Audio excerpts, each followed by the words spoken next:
So I'm going to tell you a little story about my experience of going to the ends of the earth, and a little bit about boundaries and times and people groups.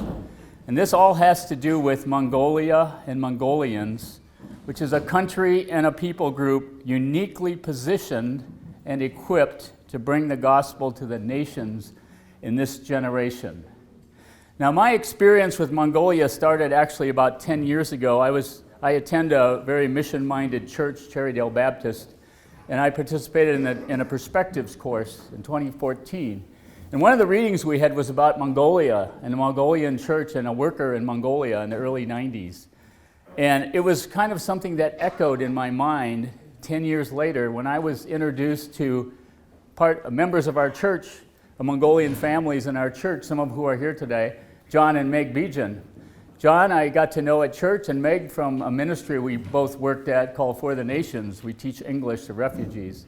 So I met these Mongolian people, and I started talking to John about, what do you do? You know, I always ask, what do you do? And John said, well, I have this ministry, Grow Mongolia, and said, I want to know more about that. So he said, well, why don't you join our board of directors? I said, whoa. I just want to know more about what you do. So he said, well, why don't you go on a mission trip? So I went on a mission trip last September, and I had this amazing experience I would call life-changing. So I don't know if you can see the pictures here, but there's pictures of people and places and yurts. And we had this wonderful welcome. We were received at the airport by our team of translators and workers, and we were carried around the country as hosts and interpreters. We went to villages. We went to the pastures. We went to yurts. We went to the city, Ulaanbaatar, the capital, and we were always warmly welcomed. Every place we went, we were welcomed inside, including a prison, including the parliament of the nation. We were able to pray with people, share the gospel with people, and many received Christ. I'd never seen anything like this. I'd never experienced anything like this. So Mongolia is an unusual place, and I've worked for 45 years in the architect engineering profession. I've worked on projects in 37 different countries.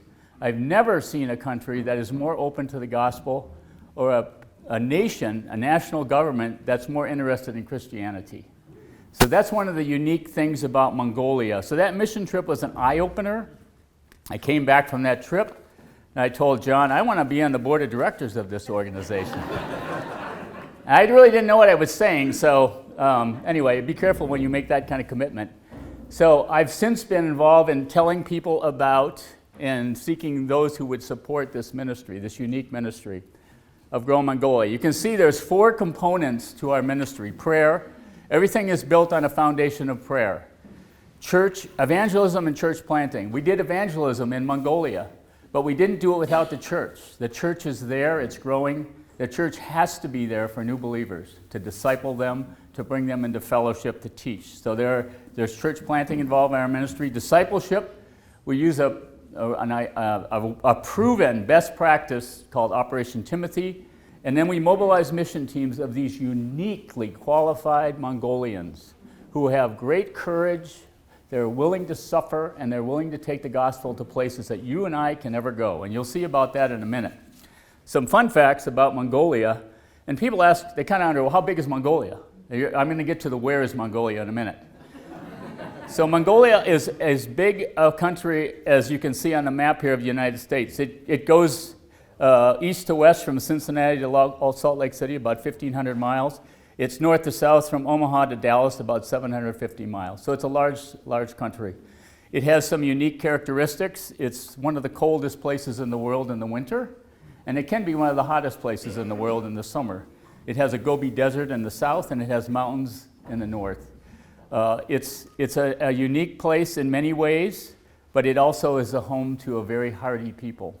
So this is a map that you maybe can't see really clearly from the back, but it has some colors on it.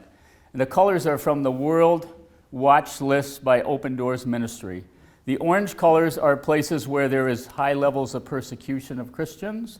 The red is extreme levels of persecution. And if you can see up here, Mongolia sits up here between Russia and China, And it's again, China is one of those orange countries, and you've got Kazakhstan to the west, and Pakistan and Afghanistan down southwest of it, and India below. So anyway, it's situated in a very, what I would call a bad neighborhood. But one thing that's really unique about Mongolia is that it was a closed country. It's a new country. It was a totally closed country until 1990. It was under 70 years of Stalinistic communism. There were no known churches, no known Christians. It opened up in 1990, and it's welcomed missionaries, it's welcomed organizations who are bringing the gospel. It has a growing church and is seeking Christian influence in government and institutions. And it also has something called freedom of religion, which is a stark contrast to the neighboring countries. And one thing also I've learned about Mongolia is Mongolians have influenced our government here in the United States. And I recently learned this from a book that I've been reading called Genghis Khan and the Quest for God, how the world's greatest conqueror gave us religious freedom. And I learned from that book that Thomas Jefferson was informed by Genghis Khan when he helped articulate the freedom of religion for the United States. And I'm going to read a short passage about that here, because I think it's interesting that this happened in Virginia, right where we live. Thomas Jefferson supported the idea of religious freedom and tolerance long before he encountered the laws of Genghis Khan. The idea of tolerance was embraced at the time by various circles of political and philosophical thought. Jefferson began writing his law of religious freedom in 1777, but it took nearly a decade to find the right wording before the Virginia General Assembly enacted it on January 16, 1786. His proposal was hotly debated, edited, and amended, but the final key words were very close to those first attributed to Genghis Khan's edict. Jefferson's new law prescribed that no man shall suffer on account of his religious opinions or belief, but that all men shall be free to profess their opinions in matters of religion. These words had made their way from the Central Asia to the United States, translated from Mongolian into Persian, then Turkish, French, and finally English.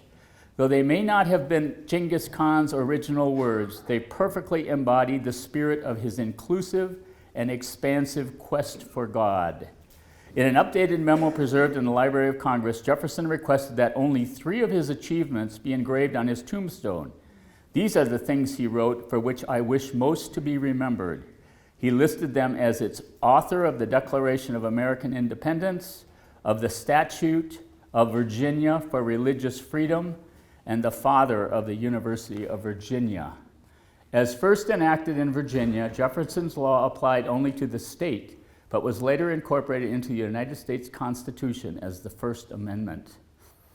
Over the years, it has made its way into the constitutions and laws of most countries, from Genghis Khan through Giovanni, Rashid al-Din, Bar Hebraeus, Chaucer, La Roche-Guillaume, Petit Lacroix, into Thomas Jefferson and the world.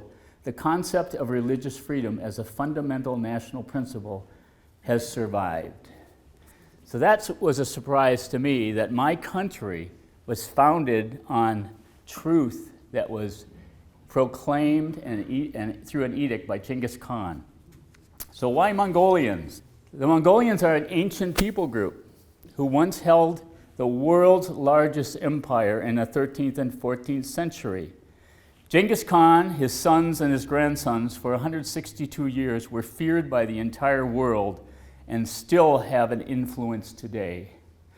Remnant diaspora of Mongolian people live in many of the states, the modern states, that are incorporated in the former Mongolian Empire. You can see on this map, those of you who are close enough, there's a boundary here. The boundary of the former Mongolian Empire that goes down into the Middle East from the Pacific to Western Europe. And within that footprint are 40 modern countries with over 3 billion people. And in those 40 countries are concentrations of ethnic Mongolians. For example, in 2005, I worked in Afghanistan, and I met Hazara people. Hazara people look like John and Meg. There are Mongolians. There's 6 million of them in Afghanistan. But you and I cannot go there today and minister to them, but Mongolians can. When we were on our mission trip last September, one of our interpreters, Shika, and her family were dedicated one night at a service. And they, a young couple with 2 young children, they were planning to go to the border of China, and they were going to be going into North Korea to bring the gospel. And so in addition to knowing English, Mongolian, and Russian, they're now learning Chinese and Korean. In fact, I just got a newsletter from Chika yesterday. And so they're doing this because they're Mongolians. They understand cultures, they understand language, they look like Mongolians, they have a Mongolian passport, so they can go into China, they can go into Afghanistan, they can go into Iran, they can go into North Korea. And I don't know how many people in your church are volunteering for missionary duty in those countries, but there aren't any in mine. So that's one of the unique things about Mongolians that I really appreciate, that I've discovered in the last year, that I've learned about, and that I'm excited about sharing as a member of the board of Grow Mongolia Ministry.